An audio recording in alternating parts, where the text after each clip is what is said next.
بسم الله الرحمن الرحیم. قدرمنو حیات یوسف زی یم. را سره ناست ډیر محترم احسان الله جان فاروقي دی چې د څه تعارف محتاج نه دی. احسان الله فاروقي سره په لاول ځل باندې یو تفصیلي مرکه کوو.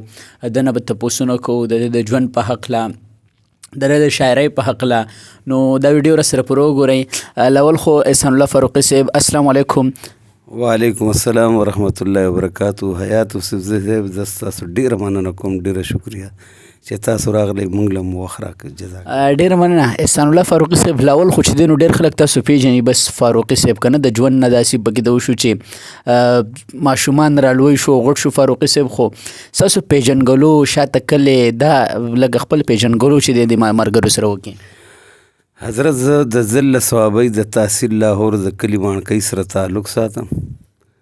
او انتهایی د غربت نه ډکه زندګي زموږ تېره شوې ده. اوس هم د الحمدلله په دې خپل غربت کې دومره ماړي وو چې چېرته مو هم دا خواهش نه دی پورته شوی چې یاره زموږ د بلډینګونه وي. الله رب العزت ته زموږ د آخرت بلډینګونه دا برقرار ساتي. زموږ استادان هم دغه شانتې الحمدلله ډېر متقیان، تقوادار، پرهیزګاره خلک وو او چې په هغې کې زما استاد دی حضرت مولانا محمد مصطفی صاحب رحمت الله تعالی علیه، او د سکول استادانو کې جناب عبدالحکیم استاد او شیر صدیق استاد او درویش استاد، الله رب العزت ته دا ټولو بخي. فاروقي صاحب ستاسو تعلیمي معیار چې دغه څومره دی؟ مدرسه مو څومره ویلې ده؟ سکول هم څومره ویلې دی؟ بس مدرسه خو مې ترګزاري ویلې ده، صرف یو استاد مې و دغه مولانا محمد مصطفی صاحب، د سره مې کتابونه هم ویلي دي، بس د ګزارې جوګه دي. باقي دنیایي تعلیم دا مې میټرک دی. او جی فاروقي صاحب ستاسو نظمونو د راتلو د شاعري مو کله شروع کړې ده؟ بیا تاسو چې دی نو نظمونه ویل کله نه شروع کړي؟ دغه څه شاید تاریخ دی؟ حضرت مولانا محمد مصطفی صاحب رحمت الله علیه دا د حاجی محمد امین صاحب خلیفه و، او د حاجی محمد امین صاحب نوم دا سپټ نه دی ځکه چې هغه عاشق رسولو او ډېر یو خوددار غیرتي انسان و. هغه د هغه خلیفه نو د هغه ټوټل کتابونه به بره پراته چې ما به کله سبق وي نو استاد جي رحمت الله علیه به راته ووایي چې دا کتابونه راواخله. نو چې ما به راواغستل، ما به هغه نعت هغه ټایم کې په دې انداز شروع کړو چې دا مدینه منوره د جانان وطن دی، عجیب ښکلی مبارک او عالی شان وطن دی. دا مدینه منوره د ما ترې زار کړې ربا، د نورانی محبوب په نور باندې روخان وطن دی. د عاشقۍ په وزرونو په هوا شراشه، عاشق دا د عاشقانو د سلطان وطن دی. جنت کے ناستے محمد امین نعتنا لکی، دائے د ښکلي دل ربا او دل برجان وطن دی. په دې انداز به ما نعت وي او چې داسې به مې بره وکتل نو زما استاد رحمت الله علیه هغه په سرو سترګو په جړاو. ماشاءالله فاروقي صاحب ډېر زبردست انداز دی، نعت پر اثر هم وایي. خو نن ضروري دا وګڼل شي بلها ملګري دی هغوی چې یاره د فاروقي صاحب موږ معلومات وکړو. فاروقي صاحب زه په ذات خود په خپله ډېر وړوکی وم چې په لاول کلاس کې وم، نو ستاسو نعتونه به په سکول کې چې چا وي ډېر زیات به ورته خوشحاله وو، ستاسو کیسټې به موږ اورېدې. نو ستا څومره عمر دی څومره دی او بیا د نعتونه څومره زمانه وشوه چې وایي؟ نو د عمر خو راته حقیقت کې پته نه لګي، خو د سن 65 جنګ چې وو او دغه ټایم کې زه ښه وم، تقریبا په څلورم کې مې سبق وي د تانو په کلي کې. نو بس دغه مې عمر دی. اوس د دې نه تا اندازه ولګو چې زما به څه عمر وي. او د دې نعتونو او شاعرۍ د دې څومره وخت وشو؟ د دې تقریبا 50 کاله وشول، بالکل کلیر شول. فاروقي صاحب مهمه او ضروري خبره دا ده چې دا ستا تقریبا نعتونه چې زیات په پښتو کې دي، د پښتو ترجماني دې کړې ده. په دې کې تاسو د مدرسې ترجماني کړې ده. اکثر دا بعضې خلک چې د هغوی چې کوم مینوالي نو څوک ترې خفه وي څوک ترې خوشحاله وي، نو تاسو څه تاثرات دي خپلو مینوالو له؟ ځکه چې ستاسو مینوال د کیسټو د دور دی، بیا د هغې نه پس دا د سوشل میډیا له، نو په دې هکله د خپلو مینوالو ته د څه میسج دی؟ بس ما د خپلو استادانو نه او د خپلو مینوالو نه یو شی زده کړی چې هغې ته احساس او اخلاص وایي. نو دا دواړه ما سره وافر مقدار کې موجود دي. احساس د یو انسان هغه طبیعت چېرې زه سله راغلی یم او څه کول دي، او بیا هغې سره مخلص، نو هغه اخلاص هم راځي. د دې نه علاوه نه د نفرت نه زه خبر یم، او یقینا چې زما ملګري به هم نی خبر. نو د نفرت سره مو کلی کړی نه دی، او اخلاص زمونږ دوتر دی پکې سرو. دې خو مونږ وایو فاروقي صاحب ځکه چې په یو ټلیفون باندې مونږ درته کړو، د هغې نه بس تاسو 2-3 وکړو. بله مهمه او ضروري خبره ده، تاسو چې چېرته پروګرام له لاړ شئ، چېرته مدرسې کې ختمي، جدا د طالبانو نومونه، جدا د استادانو نومونه، جدا د مدرسې نومې، تاسو پروګرام ته ورسئ، هلته تاسو نظم جوړ کړئ. نو دا شاعري تاسو هلته کوئ که نه دا کله کوئ، او دا شاعري چې دا تاسو سره بیا لیکلي یو که نه؟ که چا وړاندې نومونه راولېږل نو دلته نه تیار ورشم، او که په موقع راته وي نو بیا په دماغو بوج دی نو هلته کې جوړ کړم. لکه هغه بله ورځ مفتي سید الرحمن صاحب د پروګرام هغه سټیج د پاسه ما هغه نظم جوړ کړ او بیا مې پیش کړ. نو خبره ده چې زما ټوټله شاعري تقریبا ضایع شوه. صحیح شوه، څه زما غربت دی او څه زما لکه بېخیالي ده. بس یو نعمت ته خدای را کړی، خو ما یې قدر ونه کړ. فاروقي صاحب بله خبره دا چې تاسو ماشاءالله دومره ډېر شعرونه وایي، چېرته په زرګاو مقدار کې به ستاسو زه یم چې نظمونه یې د سلونو نه خو باوختي. نو تاسو څه هیله نه ده کړې چې دې دپاره موږ د کتاب ټولنه وکړو، یا کال پس کتاب یا 2 کاله پس؟ نو چېرته څه کتابونه دي لیکلي یا را روان دي، څه کتابونه شته؟ نو زما خو زړه دغه وایي چې دا څومره کور کې تقریبا 50-60 کتابونه پراته دي. الله دې دا چاپ کړي، په دغه هیله باندې پراته دي، او یقینا چې چاپ به هم کم، خو که څه فرصت راله میلو شو، ځکه چې اوس خو د بچو سره خو څه نه کېږي، او چې دا ګراني وي نو یقینا چې مشکله ده. خو بیا هم د لوی الله نه زما یو ورور دی مولانا سید نور قایر شاه صاحب، هغه ته ما څه خبره وکړه، نو هغه ما ته یو خبره وکړه چې هلکه مۍ کې کیدای شي ستا کتاب چاپ شي. نو دغه یو هیله ده که چېرې تر اوسه پورې د څه کتاب په ذاتي نه دی چاپ کړی؟ بلکل یو کتاب زه چې په قطر کوم نو د احساساتو په دار مې هغه چاپ کړو، او د هغې نه وړاندې د ضمیر اواز یو کتاب و، هغه هم زیب آرټ پبلیشر هغه شایع کړو، او بل چې کوم دی زما ښایسته محبوبه ډېر ښکلی، هغه هم زیب آرټ پبلیشرز پېښور والو شایع کړو.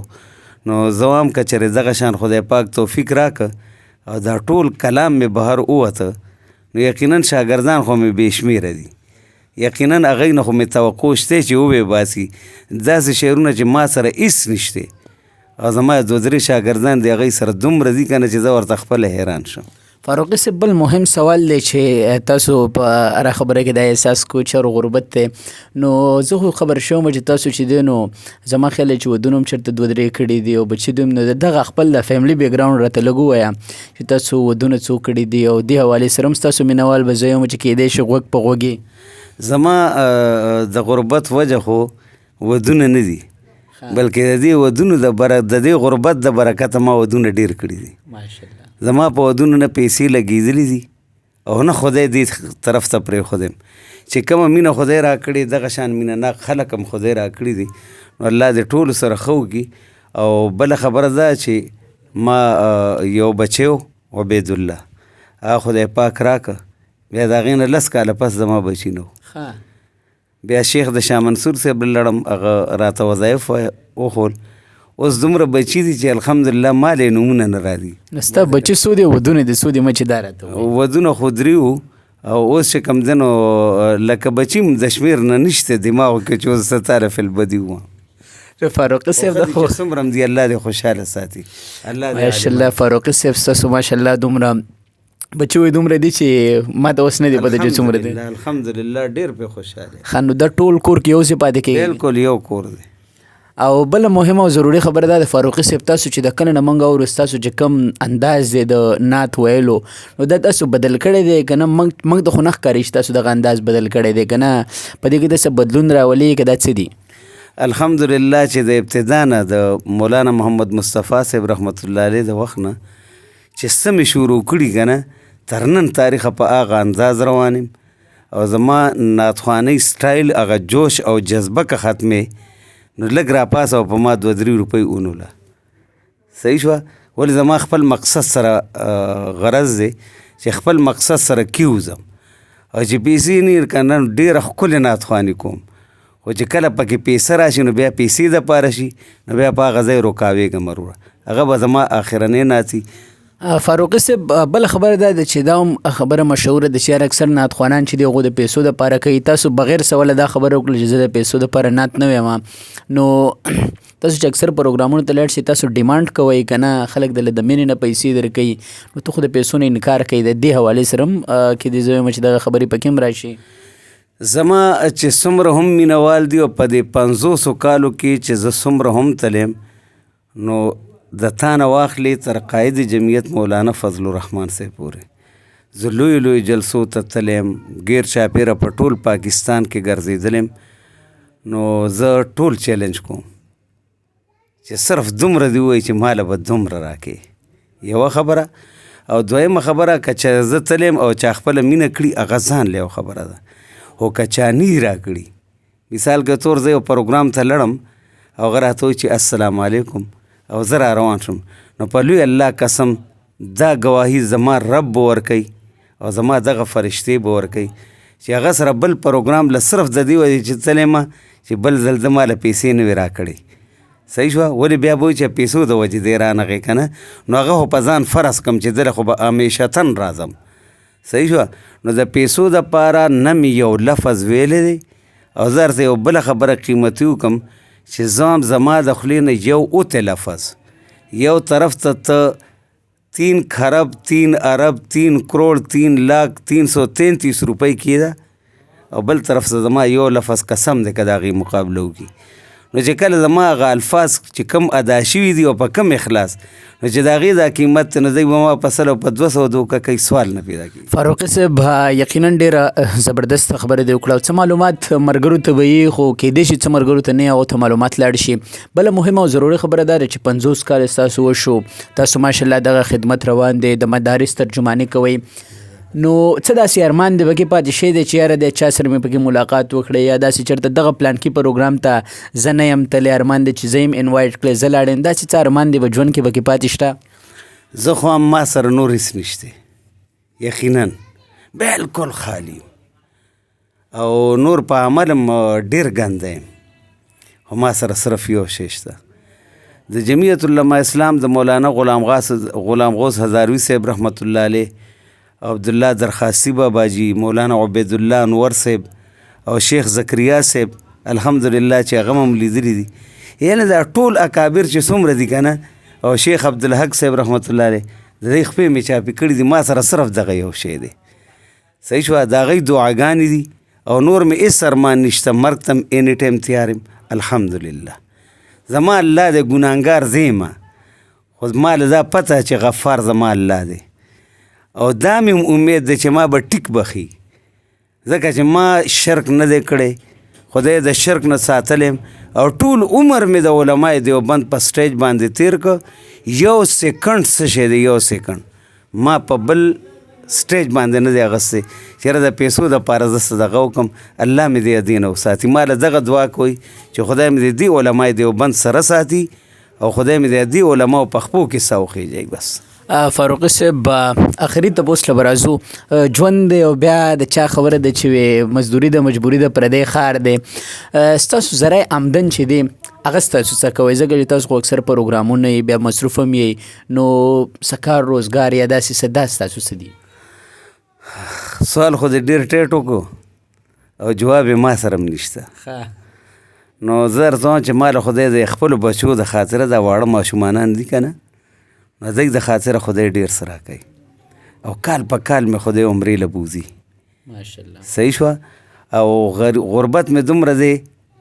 چې زما ټبر هم په دې خبره ګواه ځکه ټبر نه څوک زیات ګواه وینه چې کله مې دا زړه راوچت شوی ده که نه چې ځم نو چې دې له مې ویلو نو چې دې راله ډارې کړي چې تا سره ځي څه چې ته ځې صحیح شو او خدای ورته په هفته کې دن نه خولي چې زه په حرم کې ناست یم. ماشاءالله فاروقي صاحب ډېرې خبرې داسې دي چې اکثر موږ ویډیو وکړو بیا مینوال زموږ وایي چې یاره تاسو به دا تپوس کړی یا به ښه دا تپوس کړی بهرحال ډېر زیات درته خوشحاله یو خو ستا اکثر شاعري مونږ اورېدې ده په ترنم کې مونږ چې په ساده انداز کې راته هم لږه تو خپله شاعري ووایي بیا د هغې نه بس په انشاءالله ستا د خوښې یو نظم ستا نه اورو. جزاک الله. زه اینی ټایم تاسو له تیار یم او زه ستا ډېره شکریه ادا کوم او زه تاسو غوندې ځوانانو له یقینا چې ډېر خوشحالېږم چې دا ته په کم میشن کې اړم یې او د خلکو دا زړونه راوباسې او د خلکو مخ کې ږدي. زه ستا ډېره شکریه ادا کوم. دا خلک په دنیا کې ډېر کم دي او زه تمامي دنیا ته صرف یو اپیل کوم د خپلو مینوالو ته چې داسې ځوانانو قدر وکوي چې نن سبا دا ځوانان په څه څه اړم دي او دی راغلی دی ما فقیر سره ناست دی او انټرویو کوي. نو الله رب العزت دې د ده په عمر کې د ده په مال حال کې برکت واچوي او الله دې د علماو د صف نه چرې هم بهر مکه. حیات یوسفزي صاحب زما زړه د تله درته دغه یوه دعا ده او زه یو څو شعرونه دي دا به درته ووایم لږې واوره چې زه حاضر د معشوقو په دربان چا کړم. زه حاضر د معشوقو په دربان چا کړم جارو کش د عاشقۍ په آستان چا کړم او چې هر وخت ورته پروت یمه دربار کې چې هر وخت ورته پروت یمه دربار کې زه د ډېرې حیا داسې نادان چا کړم او چې په هیڅ قیمت ترې ځان خلاصولی نشم. حیات یوسفزي صاحب چې په هیڅ قیمت ترې ځان خلاصولی نشم زه د مینې په سخت تار بندیوان چا کړم او چې په هیڅ قیمت ترې ځان خلاصولی نشم زه د مینې په سخت تار بندیوان چا کړم او چې ګزار می یو خطا نه ځي له زړه نه چې ګزار می یو خطا نه ځي له زړه نه خمارو سترګو ګولو ته نشان چا کړم او چې ته نه یې راته ووایه دا څوک دي چې ته نه یې راته ووایه دا څوک دي چې ته نه یې راته ووایه دا څوک دي د تلو لاره نه ده زه پې روان چا کړم او دا د عشق کتاب لستی نشي په ژبه دا د عشق کتاب لستی نشي په ژبه د کتاب په شانې چوپ وم ګویان چا کړم او کرامت د عاشقۍ نه دی نو څه دي کرامت د عاشقۍ نه دی نور څه دي پټ د ګل د بوی په څیر وم عیان چا کړم کرامت د عاشقۍ نه دی نور څه دي پټ د ګل د بوی په څیر وم عیان چا کړم او عشق زما په انتها کې جواب غواړي عشق زما په انتها کې جواب غواړي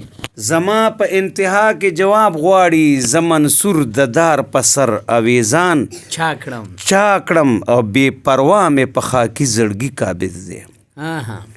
بې پروا مې په خاکي زړګي قابض دی حیرانتیا ده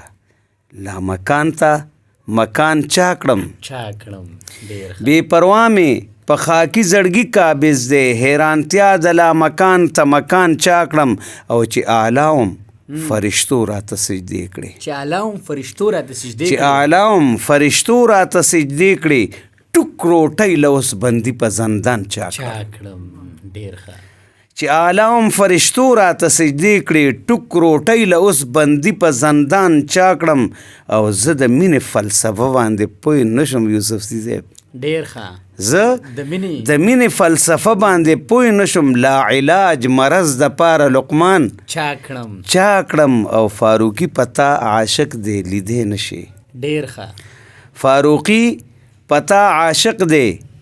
لیدې نشي بی لیدلو ستا په حسن قربان چا کړم او رب ستایم ما د خلکو غلام مکړي ربا ستایم ما د خلکو غلام مکړي د بې قدر پښتنو می امام مکړي چې په مینه کې بدنام شي نو سندان شي ما د چا په عزتونو بدنام مکړي چې په مینه کې سندان شي چې په مینه کې بدنام شي نو سندان شي ما د چا په عزتونو بدنام مکړي او وفادار یار نه مې مال او سر قربان کړي جفاکارو ته ورتګ مې مرام مکړي او لیلا کور کې په ځنګل کې مجنون ګرځي لیلا کور کې کور کې په ځنګل کې مجنون ګرځي ما د داسې ځنګلیانو هم نام مکړي او مینه نشته نه په مینه څوک پوهیږي حیات صاحب مینه نشته نه په مینه څوک پوهیږي را په غاړه د اجهلو الزام مکړي او د مزدور کسان په وینو باندې پای د مزدور کسان په وینو باندې پای خان می مکړي ما عادت په حرام مکړي ډیر ښه د مزدور کسان په وینو باندې پای خان می مکړي ما عادت په حرام مکړي او چې تکلیف په نورو خلکو ته رسیږي حیات صاحب چې تکلیف پرې نورو خلکو ته رسیږي زما خولې نه بهر هغه کلام مکړي خدایا او د بابا عبدالرحمن فقیری غواړم د بابا عبدالرحمن فقیری غواړم شهنشاه مې د مغلو په نام مکړي او یوسف زی اهل قریشو کې یادېږم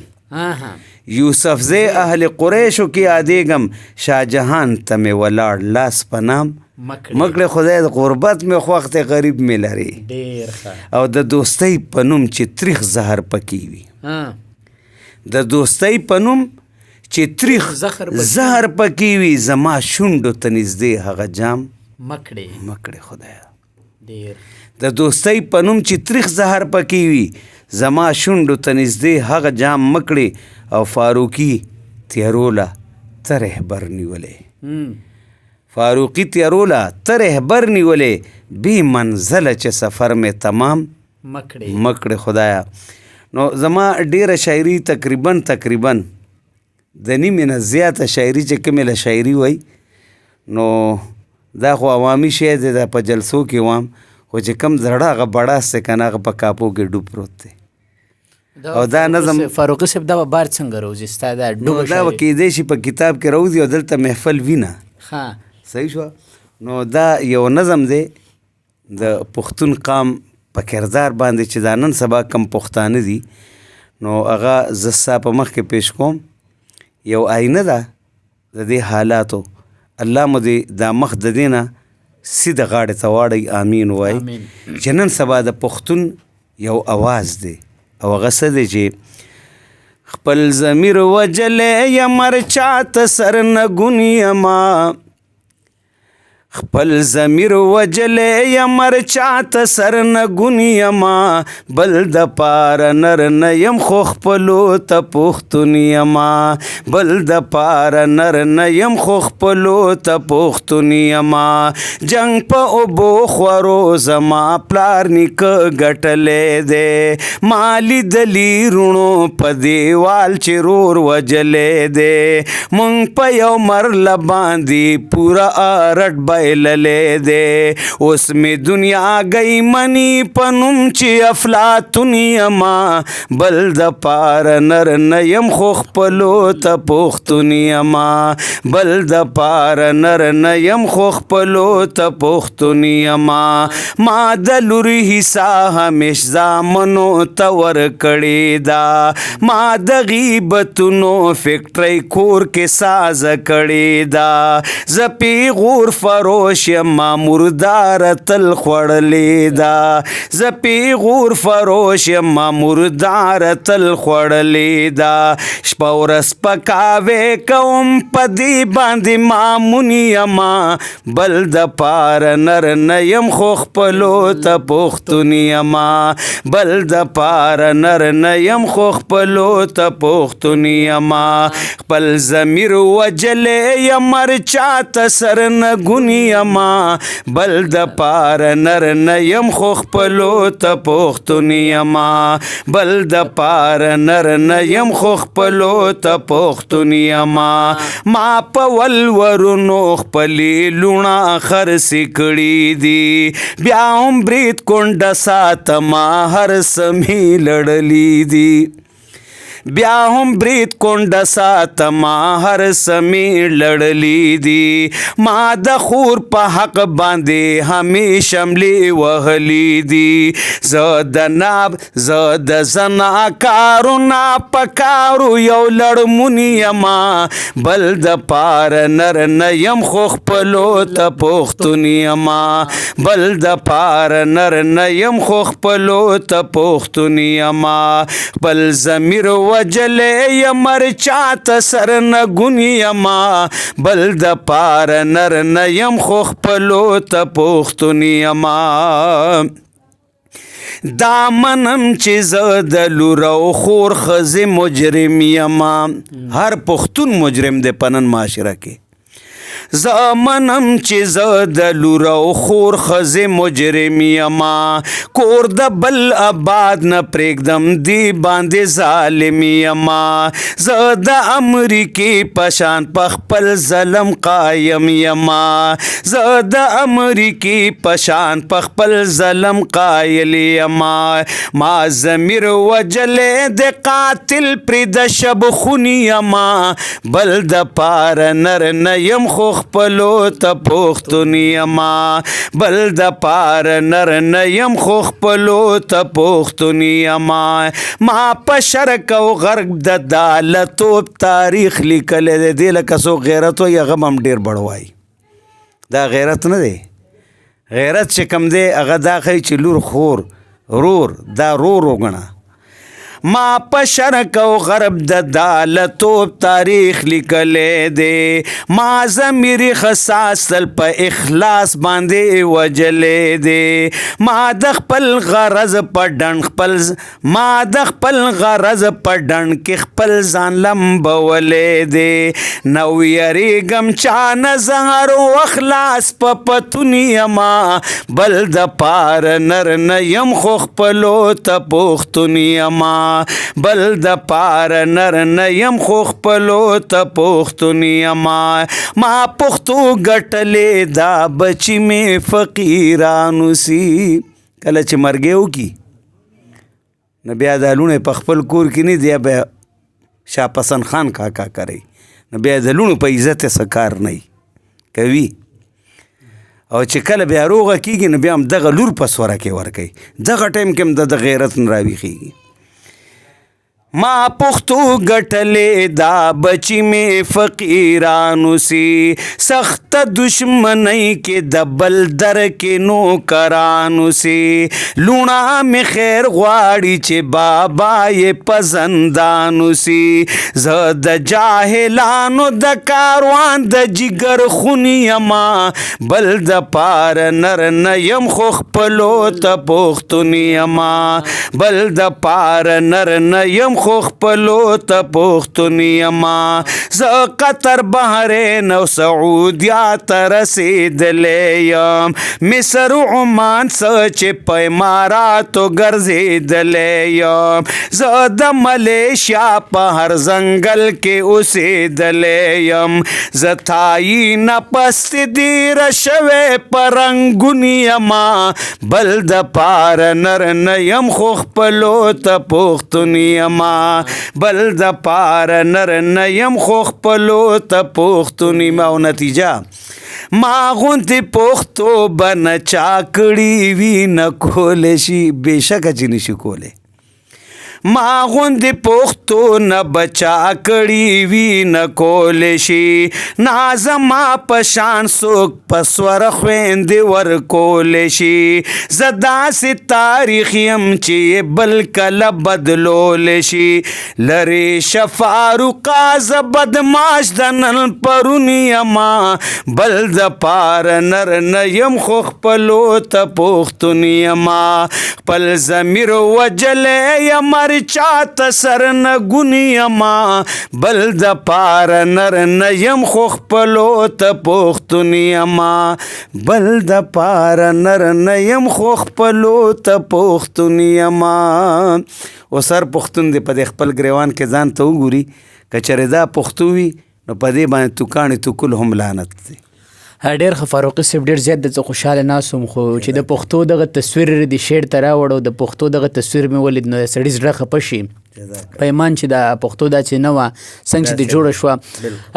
اخري ته زو د پروګرام راټولو زما خیال دی چې ډېر اوږدېږي فاروقي صاحب د 65 جنګ دی لیدلی دی د 71 جنګ به دی لیدلی را روان دا د 2022 دا کوم چې خطرناک جنګ دی دا دی ولید دومره زمانه د تېره کړه دومره عمر دی خو ماشاءالله دا دومره چې سمارټ یې که نه زما خیال ډېر ځوانان ورته یعنی د دې څه راز دی د دې راز د خپلو مشرانو خدمت او بېغمه زندگی که ما 3 ودونه کړي زه اوس هم ما یو هم نه دی کړی چې دا غمونه کوي نو خوري به دی او چې دا غمونه نه کوي که نه ځوان به اوسي انشاءالله. فاروقي صاحب چې خلک 2 ودونه وکړي بیا کور ته نه ځي او ټینشن یې ولانجې ته 3 کړلو دومره خوشحاله د دې پکې څه راز ولې کور ته نه ځي بس ټوغویمې لانجې نو ته ماشاءالله تا سره ښه فارموله ده که نه اصل خبره دا ده چې ودونه شلو که وړومبنۍ ښځه مه پرېږده وړومبنۍ ښځه ټینګه وساته که نور ورپسې 300 کې کوه که نه تا به خرابۍ صرف وړومبنۍ نور دې نشي خراب. فاروقي صاحب دا د راز خبرې دي بهرحال فاروقي صاحب یو اخري په دغه خبره باندې د پروګرام ختمو زموږ چې کم ځوان کل یو زموږ ځوان کل ټیک ټاک ته روان دی ډېر زیات خراب معاشره ده او بل خبر دا چې د علماو سره ناستې پاستې زموږ د ځوان کل ډېر زیات کم دی په سیاست خبرې نه کوو خو بهرحال د سیاسي اختلافونه د علماو نه ځوانان ډېر زیات لرې شوي دي نو زه وایم چې دا پروګرام ته په دغه خبره راټول کړي او دغه ځوانانو ته څه میسیج ورکړي زما خو د خپلو ځوانانو ته چې کم ټیک ټاکو پسې لګېدلي یقینا دا یو شیطاني آله ده نو زه د خپلو بچو ته ټوټل چې څومره زما ینګ کل دی زه یې له زه په سوال او په منت یو خبره کوم چې بچې مرګ چې څنګه مال راځي داسې به تاله هم راځي بچې ستا ټوټل ستا که د کائناتو ښکلي نه ښکلي پیران دي نو بل چا پسې ملاړ نه شي بل یو پیر پسې مزه سر خپله مور او خپل پلار راټینګ کا د دې خدمت ته کار ووایه او که ستا چېرته په جینۍ مینه وي نو دا ښکلي جینۍ ستا په کور کې ستا خور ده نو هغه مینه د خپلې خور ته ورکه ځکه چې ستا خور د دې قابله ده چې هغه ستا خدمت کوي نو هغه ستا د مینې قابله نه ده او که ته په کائناتو کې ښایسته یاران ګوري نو ښایسته یاران دا صرف ستا سکرونه دي نور ټوټله بې وفایي ده نور ټوټل غرض دی او که چېرې د انګړ ترمنځ وګورو نو دې کې مکمل ستا هغه سوچه ژوند هم پروت دی دې کې مکمل ستا سوچه مینه هم پرته ده دې کې الله رسول هم پروت دی او ستا د دې شیشې په واسطه حیات باغي صاحب زه یو خبره کوم زه د ټولو مسلمانانو ټولو پښتنو وروڼو له ستا په وساطت سره دا یو خبره کوم چې د ټول نړومبی په خپل کور کې مهمانخانې جوړې کوي او دغه مهمانخانې صرف دې دپاره چې ستا د بچو تربیت کېږي ځکه د کراچۍ ماشوم تباه او برباد شه هغه نه مېلمه پېژني او نه د هغه په خدمت پوهېږي صحیح شوه نو چې په کور کې د مهمانخانه وي او ته کله مېلمه ته چای او روټۍ وړي نو ستا زوی بې راړي نو چې کله یې هغه راړي نو د هغه په دماغو کې دا هر څه کیني نو تربیت به دې کېږي نو انشاءالله په ستره حجره کې به هم په دې بچي نه شرمېږي او دویمه خبره په خپل کور کې وضوخانه جوړه کوي او چې وضوخانې نه پس په دې خپل کور کې د یوې مصلي جومات جوړ کوي نو چې کله ته په دې کې سنت کې اودس کوې نو اودس به تا پسې ستا زوی کوي ستا زوی پسې به ستا زنانه کوي نو چې کله کوي او ستا په کور کې دا دیني ماحول وي نو انشاءالله تا کره به کله هم ټیک ټاک نه راځي صحیح شوه تا کره به قرآن راځي تا کره به حدیث راځي صحیح شوه خو چې کله د دې مصلې نه دی ووت نو هغه له پته لګي چې یاره زما په کور کې جومات دی صحیح شوه او درېیمه خبره چې دا لوی لوی بلډینګونه جوړوئ نو په دې لوی لوی بلډینګونو کې د یو کټ هم ځای نیسي مرزخانه هم جوړه کوي نو چې کله تاسو په دې کوڅه کې مرزخانه جوړه کوي نو دې کې غټه فایده څه ده یو خو به تا ته غسل ستا زوی درکوي یو به تا ته غسل ستا پلار درکوي صحیح شوه که نه ځکه چې هغه غسل مرزخانه ستا په کور کې ده نو دی به دا چل زده کوي که نه چې دا مړې خلک څنګه لمبوي دله دا کفن څنګه اچوي اوسنی کل زما د دې خبره نه بالکل ناخبره دی نو چې کله هغه تا ته غسل درکړي ستا کور ته پردی سړی نشي راتلی نو چې کم کور دی جوړ کړی او لکونه دی لګولی دي نو د الله بنده د دې کور نه ډېر په عزت د قبر په سفر روان شه صحیح شوه بې عزته مه ځه ځکه چې څلور کونجه دنیا ولاړئ او د تا نه جامې کوزئ دا ذلت دی ښه نو د عزت لاره ځان له جوړه کوي نو چې تاسو مرزخانه جوړه کوي یقینا چې ته په دې مرزخانه ته سحر تېرېږي او بیا ماښام راځي ستا په دې دماغو کې بس غلط سوچ راشي سوال نه پیدا کیږي ښه. او که څه راځي هم نو دغه مرزخانه به دې رکاوئ ښه. نو موږ دا د رکاوټ دا ټول هر څه لر کړي دي نو ځکه ګډوډ یو. نو الله رب العزت زما کل په دغه لاره باندې روان کی او ټولو ځوانانو لوام چې بچو علماو پسې شئ، د علماو پسې نیت وتړئ، ځکه چې العلماء ورثة الانبیاء، دا علما دا د ورثه دي د انبیاو، او انبیا چرته هم غلط سوچ نه دی کړی، دی امت دپاره د خیر سوچ یې کړی دی. ډیره مننه ملګرو. دا پلاول ځل د فاروقي صاحب دومره تفصیلي ویډیو، دومره تفصیلي خبرې موږ د ده سره وکړې. ډېر زیاته مننه کوو چې د موږ له وخت راکړو. د کیمرې په شا طاهر خان یوسفزی دی، دا هم یو نړۍ مننه کوو چې هغه زموږ دغه پروګرام ریکارډ کو. په آخري کې د فاروقي صاحب د دغه خبرو نه پس نورې خبرې کول د لفظونو توهین ګڼمه. چېرته به بیا ملاقات کیږي په بر پروګرام کې. تر هغه ښه ده پورې مو په لوی الله سپارمه، د لوی الله پامان.